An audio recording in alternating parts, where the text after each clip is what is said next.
क्या आप सेशन 2026-27 के लिए दिल्ली के सरकारी स्कूल में क्लास 10th या 12th में एडमिशन लेना चाहते हैं? अगर हाँ, तो डायरेक्टरेट ऑफ एजुकेशन ने कॉमन एडमिशन टेस्ट सीएटी का नोटिफिकेशन निकाल दिया है। अब डायरेक्ट एडमिशन नहीं मिलेगा, आपको एक एंट्रेंस टेस्ट क्लियर करना होगा। आज की वीडियो में हम स्टेप बाय स्टेप बात करेंगे कि फॉर्म कब भरना है, एलिजिबिलिटी क्या है और टेस्ट का पैटर्न क्या होगा। मैं हूं अभिषेक राणा और आप देख रहे हैं अभिषेक राणा सर चैनल, जो शिक्षा, संस्कार और सफलता में बिलीव करता है। तो चलिए शुरू करते हैं आज का ये वीडियो। तो आइए सबसे पहले नोट कीजिए सबसे जरूरी डेट्स, क्योंकि अगर आपका एक भी दिन मिस हुआ तो साल खराब हो सकता है। तो सबसे पहले है, फॉर्म मिलना शुरू होंगे 6 अप्रैल 2026 से। आप अपने पास के किसी भी गवर्नमेंट स्कूल से फॉर्म ले सकते हो। दूसरी है, फॉर्म सबमिट करने की लास्ट डेट जो है 18 अप्रैल 2026। आपको इस डेट तक फॉर्म भरकर जमा कर देना है, जिस भी स्कूल में आप एडमिशन कराना चाहते हो। तीसरी डेट है 23 अप्रैल। उस दिन आपको उसी स्कूल से एडमिट कार्ड मिलेंगे जहां पर आपने फॉर्म जमा किया था।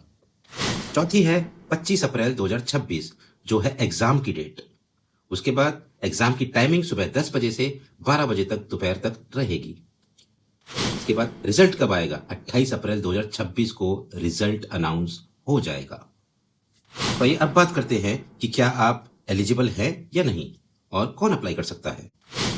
क्लास 10th के लिए आपने किसी रिकॉग्नाइज्ड स्कूल से 2025-26 में क्लास 9th पास की होनी चाहिए, और वहीं क्लास 12th के लिए आपने क्लास 11th पास की हो और क्लास 10th में स्ट्रीम के हिसाब से आपके मार्क्स होने चाहिए। जैसे कि साइंस विद मैथ के अंदर 55% एग्रीगेट मार्क्स कंपलसरी हैं, जिसमें इंग्लिश, मैथ और साइंस के अंदर आपके 50-50 नंबर होना जरूरी है।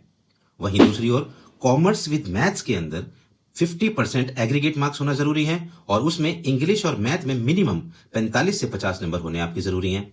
और वहीं तीसरा ह्यूमैनिटीज यानी आर्ट साइड में आपके कम से कम 45% मार्क्स टोटल होने चाहिए।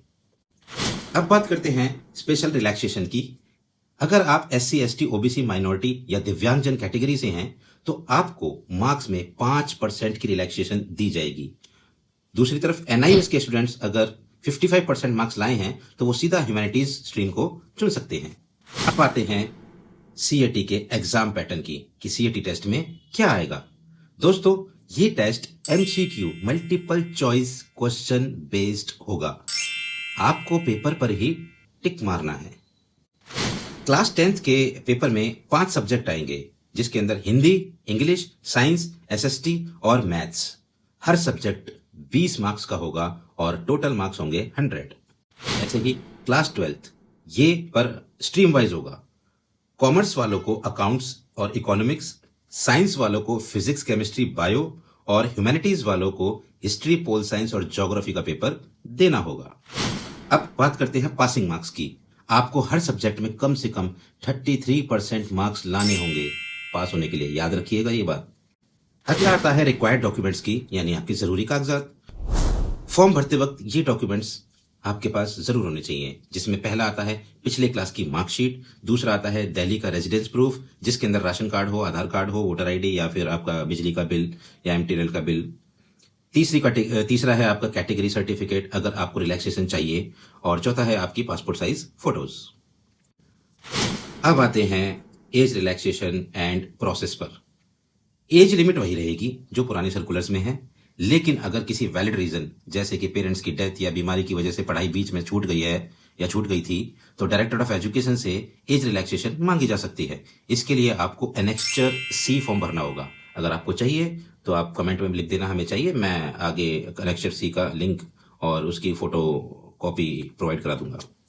तो दोस्तों, अगर आप दिल्ली के गवर्नमेंट स्कूल एक्सेप्ट RPVV और SOSC, जो अब आपके CM श्री स्कूल हो गए हैं, इनको छोड़कर बाकी सरकारी स्कूलों में एडमिशन चाहते हैं तो तुरंत 6 अप्रैल को अपने नजदीकी गवर्नमेंट स्कूल जाएं और अपना प्रोसेस शुरू कर दें। एडमिशन आपके टेस्ट मार्क्स और स्कूल में सीट्स की अवेलेबिलिटी पर ही डिपेंड करेगा। अगर आपको कोई भी डाउट हो तो नीचे कमेंट में मुझसे पूछ लीजिए। वीडियो पसंद आई हो तो लाइक और सब्सक्राइब जरूर करें। Best of luck for your CTA exam and admission. जय हिंद।